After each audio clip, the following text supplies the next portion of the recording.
For most people who grew up watching Disney's Aladdin, the idea of a jinn feels familiar. A being of immense power, reduced to a prisoner, bound to obey whoever holds the lamp. But this idea of the jinn is carefully constructed illusion, hiding a far darker truth. In this video, we will uncover the true origins of jinn, why some were imprisoned, and the historical roots of wish-granting stories. Before animation studios and fairy tales, jinn were beings people feared, respected, and avoided.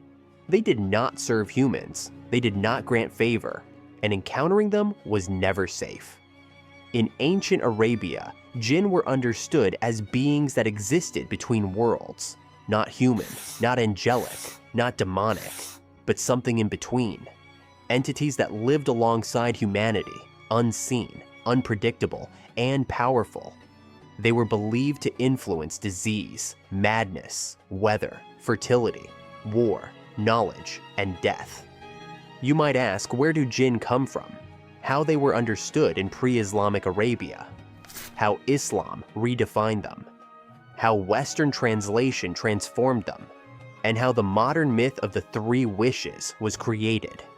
To understand jinn, we must first strip away the myth of the genie. Long before Islam, belief in jinn was woven into everyday life across the Arabian Peninsula. The desert was not seen as empty land. It was dangerous, unpredictable, and alive with unseen forces. Travelers feared sudden madness. Shepherds feared voices calling from the night. Entire communities feared places where people vanished or returned changed. Unexplained illness was not considered random. Sudden death was not coincidence. Madness was not psychological. Storms were not merely weather. These events were understood as signs of an unseen presence acting within the world.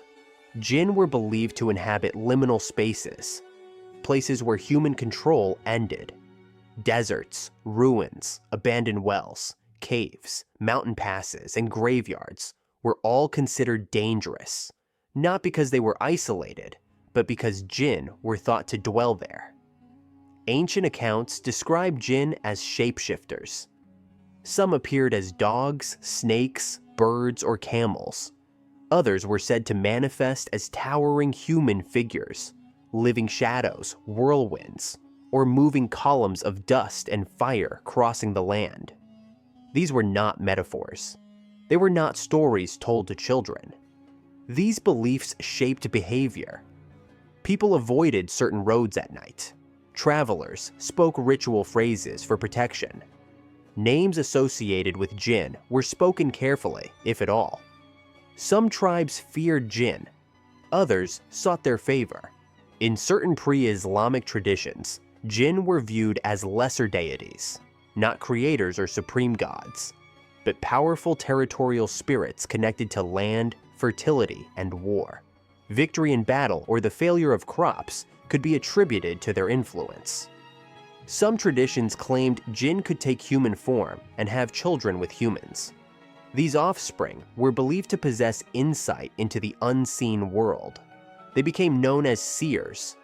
Individuals thought to locate lost animals, interpret omens, remove curses, and communicate with hidden forces. Within their communities, they often served as spiritual authorities. Jinn were not entertainment. They were part of survival.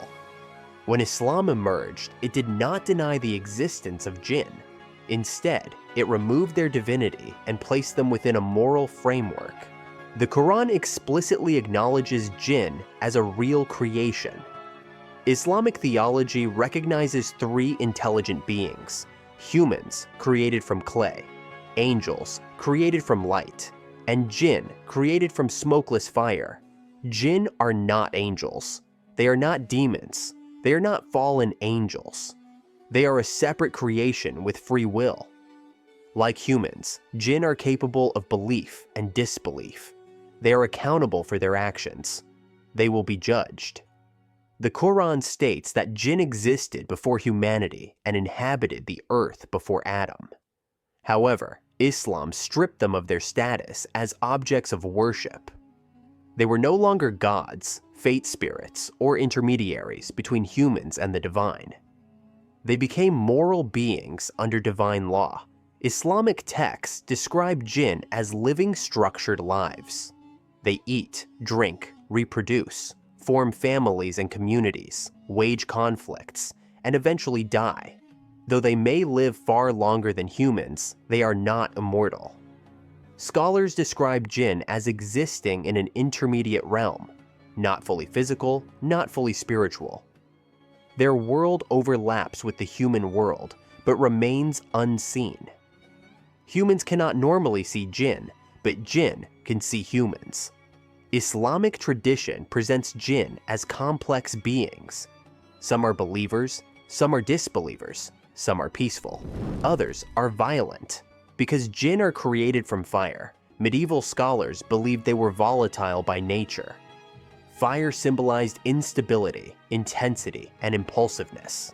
This led to the belief that jinn were prone to emotional extremes: anger, jealousy, desire, and sudden violence. Human encounters with jinn are rarely portrayed as neutral. They are dangerous. Stories describe travelers being misled, people falling ill after entering forbidden places, but these encounters are almost always described as destructive. Jinn are not bound by human ethics. They follow their own rules. They make agreements. They break them. They punish disrespect. They are never servants. The modern idea of the genie does not come from Islamic theology. It comes from Europe, specifically from a collection of stories known as the 1001 Nights. Well, Alibaba, he had them 40 thieves. Shahrazad, he had 1,000 tales. But master, you're in luck, because up your sleeves, you got a brand of magic never fails. Yeah, this was never a single book, but an evolving oral tradition shaped by Arabic, Persian, Indian, Greek, and later European influences. In the 18th century, French scholar Antoine Galland translated parts of the collection into French. His version became enormously popular, but Galland did more than translate. He added, two of the most famous stories, Aladdin and Ali Baba, do not exist in early Arabic manuscripts. They entered the collection through oral storytelling and editorial choice. The idea that a jinn must grant 3 wishes does not come from Islam. It comes from literature. In The Fisherman and the Genie, a trapped jinn speaks of granting 3 demands. This was a narrative device, not a religious rule. The jinn slowly transformed from an unpredictable being into a magical tool. The word genie comes from French, derived from the Latin genius, meaning guardian spirit. This linguistic shift reshaped perception. Jinn stopped being entities. They became characters. They became entertaining. They stopped being dangerous. They became useful. By the time Disney released Aladdin, the transformation was complete. A being once feared became friendly and safe. This image has no foundation in Arabic tradition or Islamic theology.